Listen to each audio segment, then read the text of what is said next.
میرے نبی پاک صلی اللہ تعالیٰ علیہ وسلم نے فرمایا ہر چیز اپنے رب سے مانگ، ہر چیز مانگ، ہر چیز مانگ۔ یا رسول اللہ کیا کچھ؟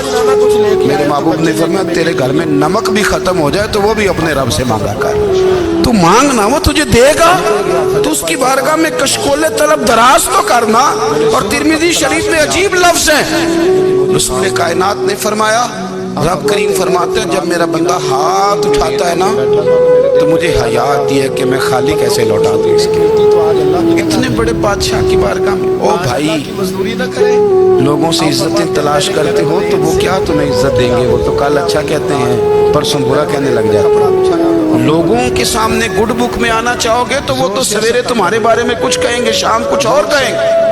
اپنی روحانی زندگی آباد کریں، اپنے مسلح کو وقت دیں، اور دنیا سے چھپ کر اس موبائل کو بند کر کے اور اپنے آپ سے بھی چھپ کے اور تنہا ہو کے چھپا کے سارا کچھ اپنے آنسو اپنے رب کی بارگاہ میں پیش کریں، اس کے حضور حاضری دیں۔ سنو نا ترمذی کی حدیث اور اسے یاد رکھنا، نبی پاک علیہ السلام نے فرمایا اپنے دکھ لوگوں کے سامنے نہ بیان کرو، سیٹھوں نوابوں کو نہ بتاتے پھر، دنیا داروں کے سامنے جا کے نہ رونا کہ میں تکلیف میں ہوں۔ اور میں اگر دنیا داروں کو دکھ بتاؤ گے رب تمہیں کبھی غنی نہیں کرے گا۔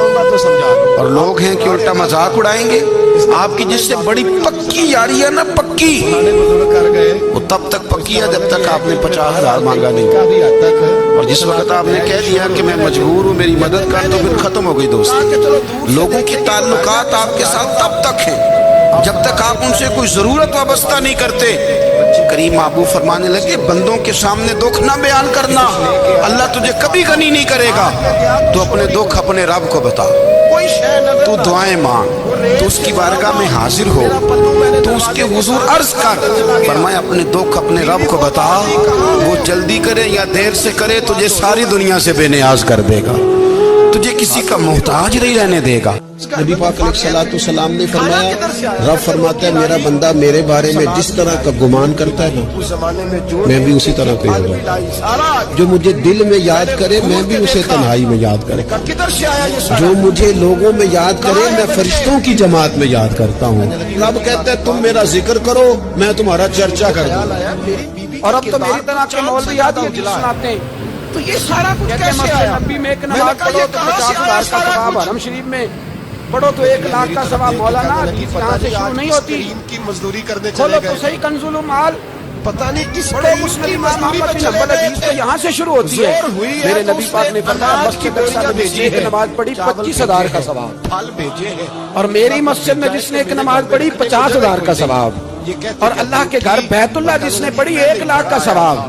اب اور مسجد اقصی کا تو ذکر ہی چھوڑ دیا ہے، میں کیوں؟ سکتے میں تھا، اس نے جا کے وہ میرا مسجد رومال جو کھولا، 15 سال میرے نبی پاک نے نماز رب ادا، کریم نے ہیرے بنا دیے، کس نے؟ وہ ہیرے بن گئے۔ آپ فرماتے کہنے لگے 15 کس سال کریم تک کی دو مزدوری ہجری پہ میں گئے 13 تھے، سال مکہ میں، فرماتے 2 میں سال اٹھا، مدینے میں، مسجد اقصی کی طرف جدھر منہ کر کے تیرے اور میرے رسول نماز پڑھتے رہے۔ میں ساری زندگی آپ کو دنیا مسجد راضی کی کرتا کب سے رہا، لوگوں کے دروازوں پہ کھڑا ایک رہا، جمعہ تارا رہتا ہے، تعلقات وہاں نماز بنا نہیں کر تھوڑی سی روزی کے لیے جدوجہد کرتا رہا، دھتکارا گیا، ستایا گیا۔ مولا میں تو تیرے دروازے پہ آ جایا ہوں، میرا گھر نہ چلے، پوری دیہڑی بھی نہیں لگائی، زور سے سب ڈیوٹی کی ہے۔ اللہ تیری تھوڑی مزدوری کا اتنا اجر ملتا ہے، تو عالمی میڈیا میں خدایا بات تو جاتی اتنا ہے، نوازتا ہے۔ موبائل جیبوں میں محنت بھی کروں گا، کام فوراً بھی کروں تصویریں گا، کیش ہوتی ہیں، لیکن دنیا کی مزدوری میں اور تھوڑی آپ، کروں گا، مالک ہمارا تیری اس عبادت قوم سے تعلق ہے جس زیادہ قوم کروں کے گا۔ بچے بھائی کٹ یاد گئے، رکھو، ذبح ہو گئے، ہم ساری زندگی عورتوں کے لوگ یار، پستان کاٹ لوگ کے برما قبروں میں کے چلے گئے، مسجد بدھوں نے میں آئے۔